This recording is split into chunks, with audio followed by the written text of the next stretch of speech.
Good morning, everybody. Freebooter here, and this is what I'm shipping out on the 12th. This is February 12th right now. This is what I'm shipping out on eBay today, and this is really cool. Most of this stuff is really easy to ship. Most of it's pretty easy to list and everything. So actually, it's all easy to ship and list. So we'll start at the cheapest. We got a Donkey Kong Country 2 for Game Boy Advance. I picked up a lot of these at Goodwill last week, and they've been slowly selling. My mouth is still waking up.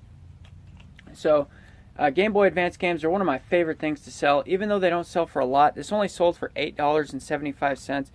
Usually this game sells for like 10 or 12 bucks, but it's really scratched up on the back, unfortunately. So this one went for a little less. It's really faded. It's in rough shape. But the thing I like about Game Boy Advance games is you can literally fit like 1,000 of these in a small little box like that, so that your inventory is tiny. I used to sell almost nothing but Game Boys and Game Boy games, and it's one of my favorite things to sell. This is also one of the most underlooked things at yard sales and so forth, is Game Boys and Game Boy games. So some of these go for 20, 30 bucks, and people sell these. These are underlooked more than Nintendo games. Nintendo games, people know, a lot more people know that they're worth some money. But people will sell these for like a quarter or like $1 for a bag of games sometimes at yard sales. So keep your eye open for Game Boy games. And also these are harder to spot. They'll be hidden in corners and stuff.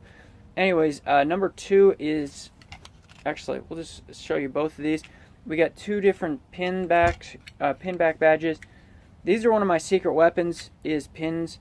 Because people constantly price these at like 25 cents or 50 cents or something at yard sales. Goodwill sells bags of these for like $5 or $4. I've picked up like $300 worth of pins at Goodwill for just a few bucks. So this is Epcot Center 1982 Walt Disney Productions. This pin's only worth 10 bucks, but like I said, I picked it up for 50 cents out here at the flea market, and so it's almost all profit. Same with this one. I got this, man, I don't even remember where I got this. I got it in a lot somewhere, but when I'm buying this stuff, I make sure it's like a quarter or 50 cents or something like that. This one sold for $14.42 for the Woodsy Owl Says, "Give a hoot, don't pollute." This is a lenticular. That means the image changes as you move it up and down. Let's see here. Next, we got this Resident Evil Survivor game. Now, I used to collect Resident Evil stuff.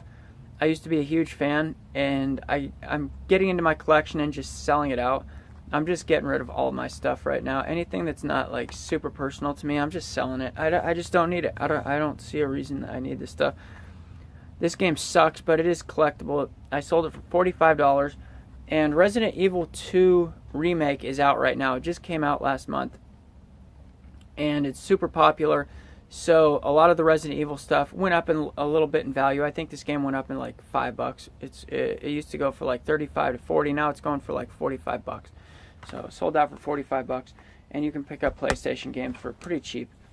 Next, we got this really cool die-cast Aero Mini. Now, Aero Mini is spelled A-E-R-O-M-I-N-I. Now, this is a 1/239 scale, I believe. Yeah, this is a 1/239 scale die cast. You know what? I think these actually might have been made out of zinc. I believe when they first started making these, they were made out of zinc. This might be made out of zinc. I'm not really sure. Can't guarantee anything. But anyways, keep your eye open for the brand Aero Mini. A-E-R-O-M-I-N-I.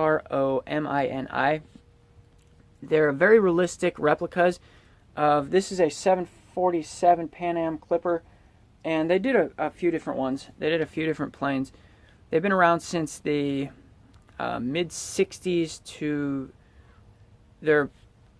I believe they still make them, but the vintage ones are like mid-60s to mid-70s. So I think this is like early 70s, something like that. This sold for $50. I was hoping to get like somewhere between $50 and $100. I had it up for $100, and I eventually got an offer for $50. After like probably, I think I relisted it once. So it was about a month and a half. Sold it for 50 bucks. Picked this up in a lot of toys. They also make a 290 scale that plane, which is smaller than this. So keep your eye open for not just this size, but there is a smaller plane. And anytime you see one of these with landing gear, take a look. The 290 scale actually will get mixed in with Hot Wheels and stuff sometimes. And those ones, they don't go for quite as much as the 239 scale, these bigger ones. But they usually, you can find those for cheaper, and they go for about 30 to 40 bucks. So these ones, if in good shape, these go for anywhere from 50, that's minimum. This actually sold for a minimum. I just wanted to get rid of it, but minimum 50, upwards to $200. So keep your eye open for that. And last, we got some Star Trek miniatures here. Now this is a super rare brand called Heritage, and there's nothing on these that says Heritage.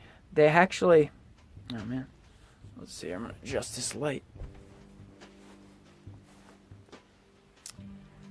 Oh, that looks awful. There we go. So, there's nothing on these that actually says Heritage. And this is, let's see here. We got Captain Kirk. I'm going to have to do an edit on this so you can see what they look like. This Captain Kirk. I believe this is Sulu. Yeah, this is Sulu right here. And, what is this, Scotty? I think this one's Scotty. Scotty. And this is Scotty.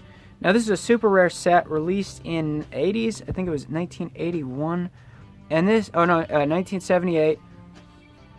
And the only way to tell what these are is on the bottom. It has a date. It says 1978. And it says PPC.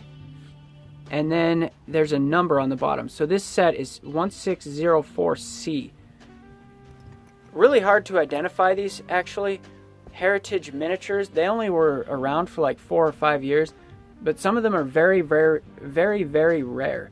Not all of them go for a lot of money, but some of them are very rare. Anyways, these sold for 60 bucks. Now, Heritage Miniatures made a bunch of different stuff, not just Star Trek. They made Dungeons and Dragons and a bunch of other sci-fi and fantasy stuff for role-playing games. So always keep your eye open for miniatures. People get rid of this stuff super cheap. They have no idea what it's worth. But 60 bucks for those 4 tiny, tiny little figures. And that's all I got for today. Thanks for watching. I'm out. Peace.